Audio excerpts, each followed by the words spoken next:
techniques employed by suspected drug peddlers to conceal and transport their illicit substances. With drugs, you cannot use one particular method. You see, the traffickers will always try to come up with different concealment methods. So, with that being the case, as they come up with concealment methods, we also will be coming up with different strategies that we'll be using to combating their activities. Therefore, the agency is calling on all stakeholders and the general public to cooperate with them by providing information that could lead to the arrest of suspected drug peddlers. Call on members of the public to cooperate and to be very, very vigilant, especially those within the border areas, those within our communities, and then also within our localities and the market. Because as we've always said, it has to be a joint effort. NDA cannot be everywhere at every time. We all have our own role to play. Meanwhile, the suspects will remain in custody pending their appearance before a court of law. Mamadou Diallo, Grts. As many as 40 men who were at an advanced stage of leaving the Gambia without proper documents in search of greener pasture overseas have had their plans abruptly thwarted by security officials in the North Bank region.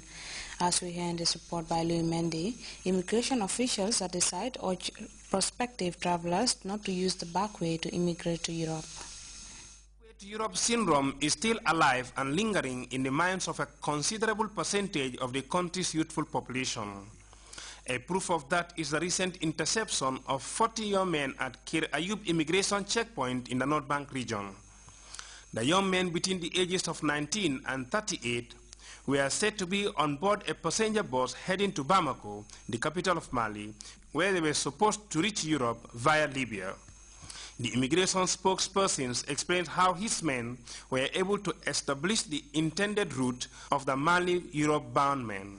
On the 19th of September 2012, our officers at the North Bank region apprehended 40 Gambians based on the fact that they have the intention to travel to African countries. From there, they will finally arrive to European countries. This issue happened on Wednesday in the evening. Our officers happened to get these people at the Kir Ayub border post. That is the border between Gambia and Senegal in the North Bank region. Statistics revealed by the Immigration Department confirm that 7 of these suspects are from West Coast region, 8 from North Bank, 14 from Lower River region, 10 from CRR, and 1 from the Upper River region. Modu Jaju, a welder by trade and a native of Jonye in Fonyi Kansala, said this is his second attempt to illegally enter Angola. The father of 3 spent over $8,000 on fair saloon. Modu, who was financially supported by an uncle of his in Lebanon, told me how grateful he was, saying he wants to settle down once more with his family and concentrate on welding, provided that he gets enough capital, estimated at $50,000 to purchase welding tools. Asked what plans the Gambia government has for these young men, the immigration image maker said government is already doing its quota to ensure that the youth become productive and self-reliant. The government of the Gambia have numerous plans for them because we have been seeing, the government has set the youth service scheme, and the youth service scheme purely is training the young ones so that they can excel in different professional fields so that they'll be able to earn good money so that they will sustain their families. But with many other young people dreaming of entering what they see as the promised land, where fast money can be made despite inherent perils, what advice is there for the parents who usually shoulder the financial burden of such trips? If you look at most of these people also, their families, their friends, their relatives gave them the money to go on this illegal journey. And I think definitely I'm appealing to all our religious leaders in this country to put on their normal preaches they normally do to sensitize the people, because definitely people should not kill themselves. Because if you look at this illegal journey, nobody can give you that right whether at the end of the day you will not die or not. So due to religious purposes, we should advise our people also to desist from such things. If you want to travel, travel genuinely and tell your people to facilitate, because some of them are already in Europe. So let them facilitate genuinely, and so that you can travel genuinely. The young men awaiting bail at the time of this interview are aiding immigration officers in their investigations. All Girls Day was yesterday commemorated on the theme "There is no us without them." The day seeks to draw attention to issues affecting women and girls with emphasis on their empowerment and development. The Kumademba reports. There is no us without them is the theme of this year's All Girls Day commemoration, a day reserved by the Youth Action Movement, a subsidiary body of the Gambia Family Planning Association. A movement bent on pushing youth development initiatives forward with special interest on empowering young women and putting an end to violence against women. This day is worth celebrating because really we all know that our women, especially Gambian women, contribute a lot to the welfare of our society, the Gambian society for that matter, and by extension, different societies in the world. Violence against women is a human rights violation. Research reveals that in sub-Saharan Africa alone, 30 to 45% of women suffer assault by intimate partners.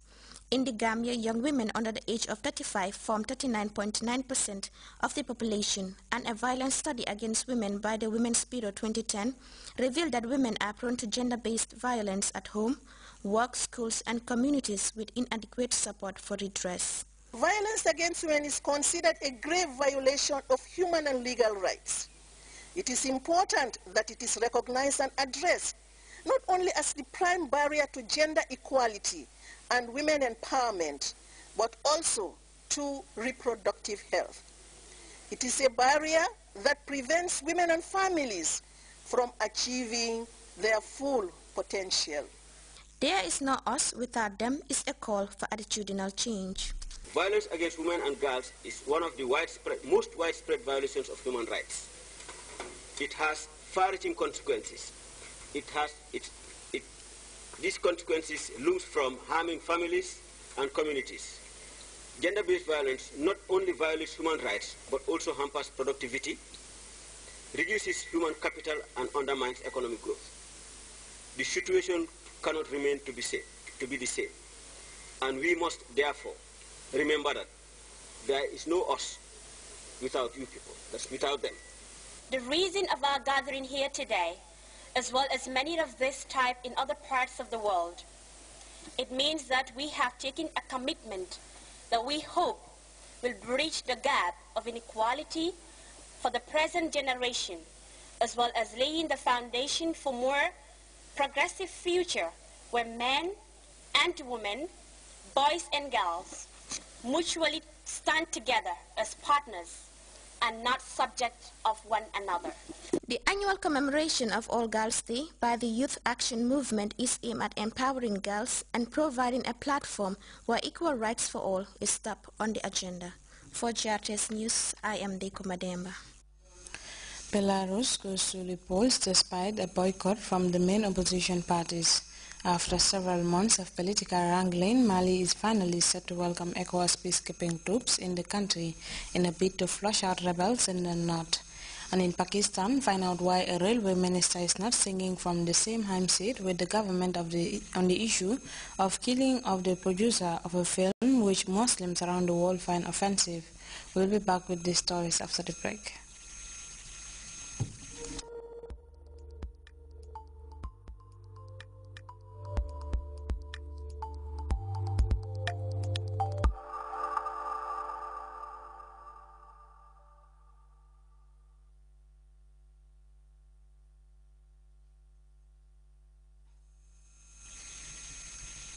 Welcome back. North and South Sudan have begun talks in the Ethiopian capital Addis Ababa in an effort to end the crisis that has marred relations between the two neighbors since the South seceded last year. In Gabon, the main opposition leader has defied a ban which barred him from attending and addressing public gatherings, despite warnings from the government that he would face unspecified consequences. We have more on these stories and others in this African News Roundup. New hope for an agreement between Sudan and South Sudan. The presidents of these two warring countries are set to meet this Sunday in Ethiopia. The African Union has